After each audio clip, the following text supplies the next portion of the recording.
Normal is the name of a Minnesota town where things are anything but. Just 1,890 people live in the tiny Midwestern burg, but there must be at least that many guns to go around. The guy who owns the local bar decorates the place with row upon row of shotguns. For some reason, he prefers to keep them loaded, while the artillery at the police station is stocked with enough ammo to quell a Mexican cartel. The previous sheriff died of suspicious causes, and the guy they brought in to sub till the next election is sort of a softy.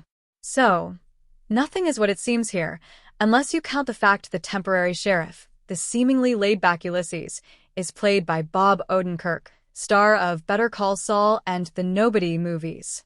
Consider that, and Normal is pretty much exactly what you'd expect, just a lot more fun. Odenkirk shares story credit on the movie with John Wick co-creator Derek Kolstad, who dispenses with the elegant choreography that made that franchise famous. He's also kinder to the dog, opting instead for an ultra-violent situation in which everybody's armed, but hardly anyone is trained. That's what makes Normal even more of a free-for-all than director Ben Wheatley's Free Fire was. Kolstad's script may be a recipe for carnage, but it takes a kitchen master like Wheatley to turn that into such a deliciously excessive spread. And speaking of kitchens, the climactic confrontation takes place between Ulysses, who's armed with a meat tenderizer, while his opponent wields several knives. As in Wheatley's career-launching Kill List, the movie lets audiences think it's going to be one thing for the first half hour or so, then turns on a dime once the bank is robbed.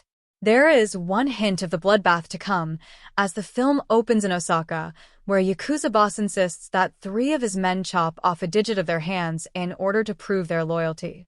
2 do, but when the 3rd hesitates, it costs the coward his head.